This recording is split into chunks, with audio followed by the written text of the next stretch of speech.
Paalis na naman kami ngayon. At pupuntahan namin ang isa pang pamilya para pick upin. Ngayon ay pupunta kami sa school dahil may performance yung mga high school. Si Jeron at saka si Carl magpe-perform sila ng kanilang inaaral na instrumento. Mga musikero namin. Musikero daw. I'm learning how to use a piano.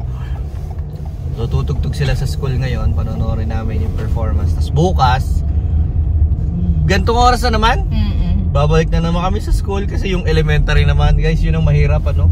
Kapag ka meron kang isang elementary tsaka isang high school, just may magkaiba pa ng schedule ng mga performance. Lalo pag ganito, yung mga Pasko, usually meron silang mga performance. Ibang araw pa yung high school sa elementary. Kaya talagang mag-aabala ka talaga ng dalawang kaibang araw. Ayan. Hindi kagaya dati nung parehas pa sila nasa elementary ni si Mav tsaka si Jeron. Isang puntahan lang kami. Ganun pala pag high school na, iba palang schedule. 3 taon tayong gayo.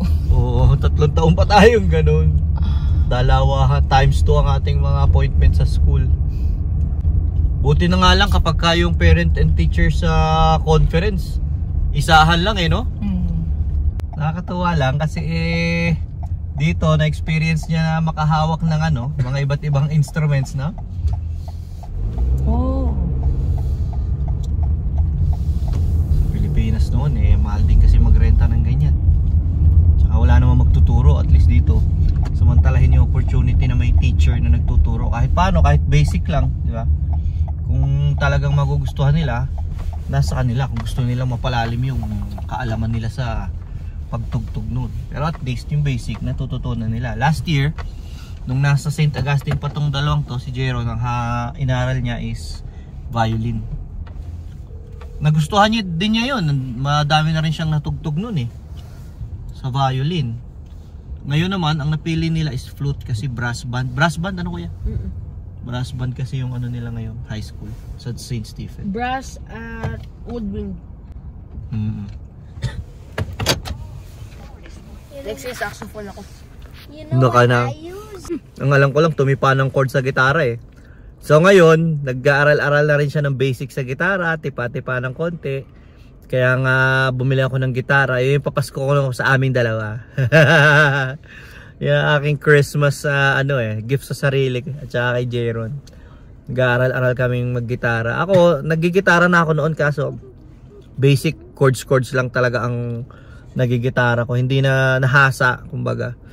Kasi all throughout sa pag-aaral ko, kasi wala rin kasi ako nagitropang mga mahilig sa sa music na ganyan mga tugtog-tugtog Kaya hindi na ako humusay sa ganyan. Daddy, lang talaga, libangan. Daddy, Yes. I use percussion, I use woodwind, and I use string. Very Oh, Daddy, good naman Ito na ang gang. May live art dito. Ito pala yung mapapanalo na sa raffle. Kasi meron silang meron silang raffle na yung proceeds mo pupunta sa Mami, saan daw pupunta yung proceeds na raffle? Sa playground? Proceeds na rock, yeah. Playground. Meron ka gawa dyan, Johan? Here! Oh! I needed to make mine clearer. Mag-chubby ba yung nutcracker mo? It's so big. Nutcracker ba yan? Chubby nutcracker. Grade 2 art. Nutcracker. There you go. I was trying my best, but it's too thick. It's too thick. Maybe the Nutcracker ate a lot. Ito kami sa gym. Uy, may nagpe-play ng harp.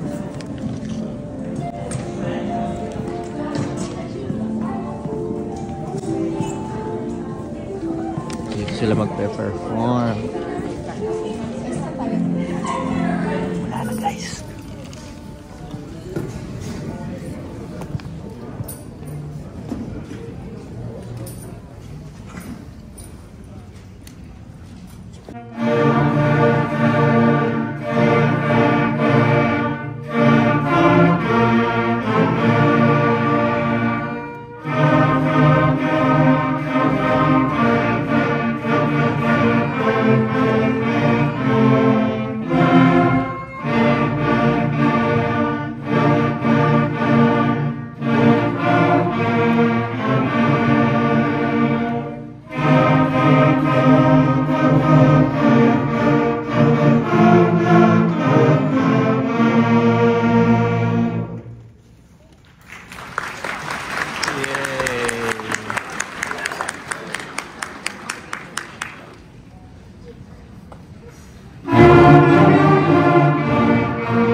Thursday.